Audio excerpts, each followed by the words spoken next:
Now, the reason folks kind of hesitate when you start talking about this is because a council meeting, for example, isn't run like you would think of a small group. And so, I mean, we have our devotional time, but we get there and the purpose is business. We have a docket, we have information we need to get, we have decisions that need to be made, and we have Robert's Rules of Order to get us from A to B and to finish the work, even though it takes, Robert's Rules can take hours anyway. But you get the point.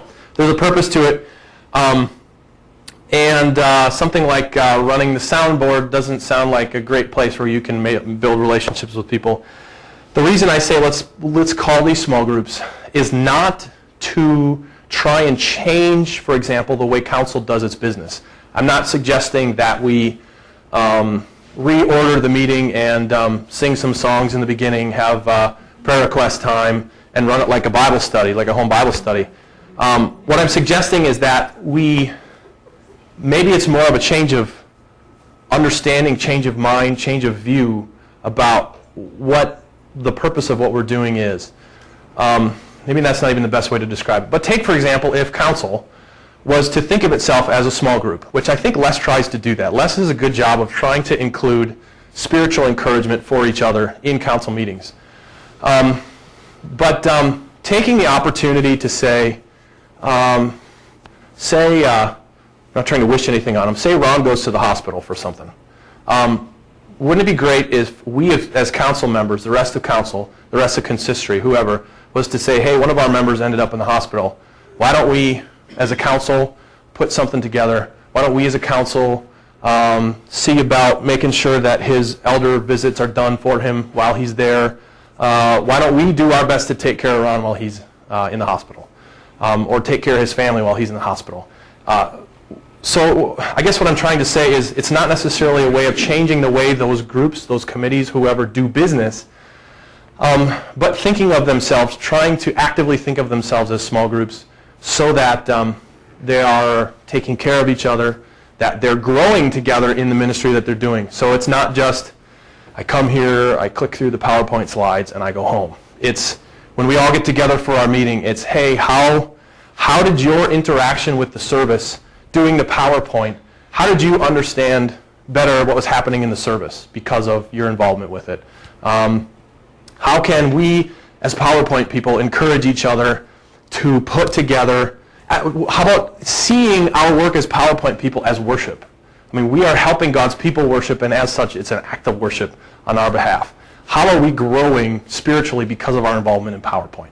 So you see we see what we're trying to do. Maybe it's a change of perspective more than anything. Trying to help people see this so that how they handle things and how they interact with each other and the work that they do is changed and it looks more like a small group than just like a village board meeting.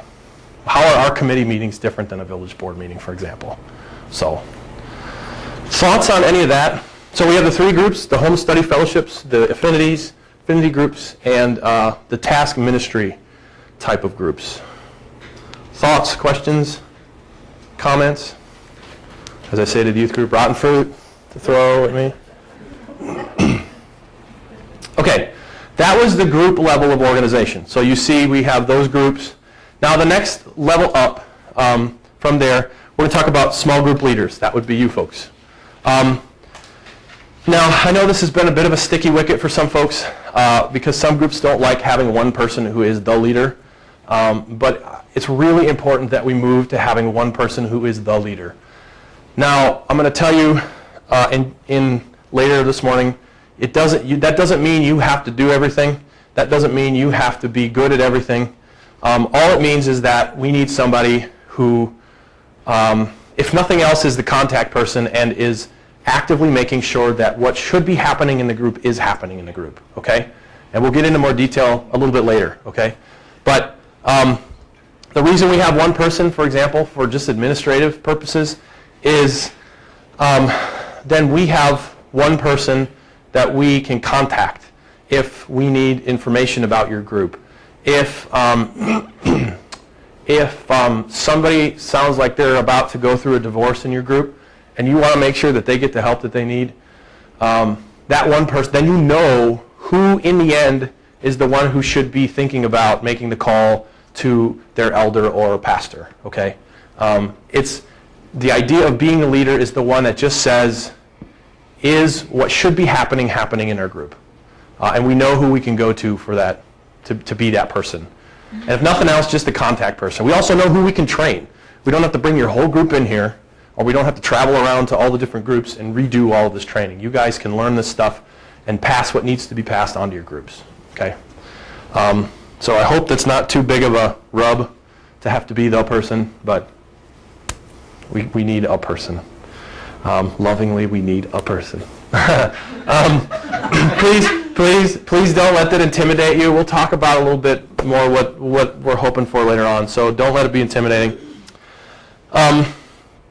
And if you really don't, if after we talk about it, you really don't feel comfortable being that person, let us know or look to your group and say, this is what they're looking for a group leader.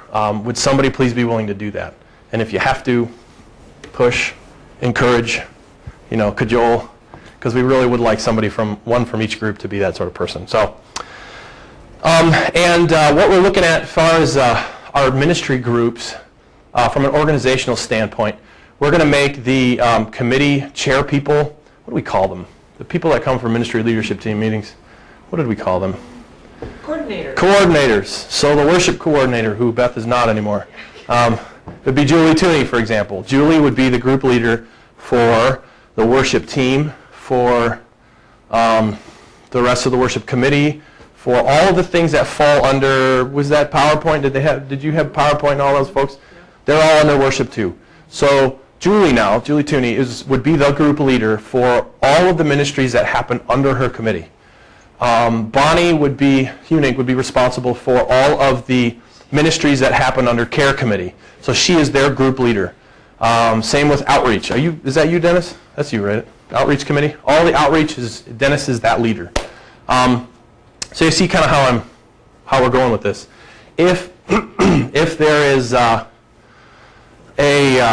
person we'll pick on PowerPoint again. If the PowerPoint people need something, Julie, I keep pointing at Beth, but Julie would be the person to talk to if they needed something as far as that goes, and to try and ensure that environment is the small group mindset, that environment is happening in their groups. To know that, which I just learned a month ago, it's in our directory. Yes, it is. Mm-hmm. I never knew that. All the groups in I there. mean, I knew Open read all of that, but Sure. that's how we would know who Yep. we fall under, Yep. right? Yep. So open one of the first few pages is all the committees and all that kind of stuff. So Chris Nonhoff is Ed Committee, so all the Sunday school teachers, he's their leader. So if that makes any sense. Hopefully it helps.